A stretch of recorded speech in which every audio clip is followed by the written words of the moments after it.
आज हम बात करेंगे रोबोटिक सर्जरी और कन्वेंशनल सर्जरी में डिफरेंसेस क्या क्या होते हैं। कन्वेंशनल सर्जरी में हम ऐसे बोन कटिंग ब्लॉक्स यूज़ करते हैं इस तरह के, जिसमें ऑप्शन हमें 3 डिग्री और 5 डिग्री ये दो ही ऑप्शंस होते हैं। तो हमारा बोन कटिंग एंगल जो है वो या तो 3 डिग्री का होगा या तो 5 डिग्री का होगा। रोबोटिक सर्जरी में यही ऑप्शन हर एक डिग्री में चेंज कर सकते हैं, 1 degree, 2 degree, 3 degree, 4 degree, 5 degree, 6, 7, तो मल्टीपल ऑप्शंस आ जाते हैं। जब हम एंगल, बोन कटिंग का एंगल एब्सोल्युटली बहुत अच्छे तरीके से डिफाइन कर सकते हैं तो उसकी एक्यूरेसी बढ़ती है। एक्यूरेसी बढ़ने के कारण हमारे लॉन्ग टर्म रिजल्ट्स बेटर होते हैं। Second advantage of robotic surgery conventional surgery के हिसाब से वो है बोन मैरो को ओपन नहीं करना। कन्वेंशनल सर्जरी में हम जब बोन कटिंग करते हैं इस तरीके से, तो बोन में हमें ऐसा होल करना पड़ता है ताकि ये जो हमारा इंट्रामेडुलरी गाइड है जो बोन कटिंग के लिए यूज़ होता है उसे हम इस तरह से बोन में डाल सकें। इस तरह से हमें इसे बोन में डालना होता है ताकि हम बोन कटिंग कर सकें, और फिर ये बोन कटिंग गाइड बोन पे फिक्स होती है इस तरह से, और फिर हम ये इंट्रामेडुलरी रॉड निकाल देते हैं। तो इंट्रामेडुलरी रॉड बोन के अंदर डालने से क्या होता है, हमारा बोन मैरो ओपन होता है। बोन मैरो ओपन होने के कारण ब्लीडिंग बाहर आती है, बोन मैरो बाहर आता है। तो कन्वेंशनल सर्जरी में कंपेरेटिवली ब्लीडिंग ज़्यादा है रोबोटिक सर्जरी के कंपैरिजन में।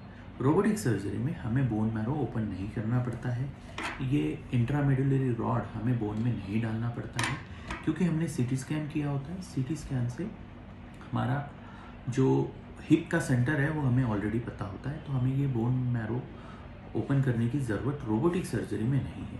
तो एडवांटेज है रोबोटिक सर्जरी में कि हमारा बोन मैरो ओपन नहीं हो रहा है। सेकेंड एडवांटेजेस, ये सेकेंड बोन कटिंग ब्लॉक होता है। इसमें जो ऑप्शंस होते हैं वो होते हैं 2 डिग्री, 2 मिलीमीटर और 4 मिलीमीटर के। 2 मिलीमीटर, 4 मिलीमीटर ऐसे ही हम बोन कट कर सकते हैं। तो इसका मतलब ये है कि बोन हम ज़्यादा कट कर रहे हैं। रोबोटिक सर्जरी में यही ऑप्शन 1-1 मिलीमीटर में आता है, 1 मिलीमीटर, 2 मिलीमीटर, 3, 4, 5। तो इससे हम मोर प्रिसाइज बोन कट कर सकते हैं। रोबोटिक सर्जरी में हम बोन प्रिजर्व कर सकते हैं। तो ये एक और एडवांटेज है रोबोटिक सर्जरी का। जितने ज़्यादा हम प्रिसाइज होंगे उतने ज़्यादा लॉन्ग टर्म रिजल्ट बेटर होंगे। एक सिंपल तरीके से मैं आपको समझाना चाहूँगा कि क्या हम इन 2 फिंगर के बीच का डिस्टेंस एग्जैक्टली मिलीमीटर्स में बता सकते हैं? नहीं बता सकते, कोई भी नहीं बता पाए। रोबोटिक सर्जरी में हम फीमर बोन और टिबिया बोन, इन दोनों ही बोन को सेंसर्स लगाते हैं। उन 2 सेंसर्स के बीच का डिस्टेंस कैमरा से एग्जैक्टली इन मिलीमीटर्स कैलकुलेट कर सकते हैं।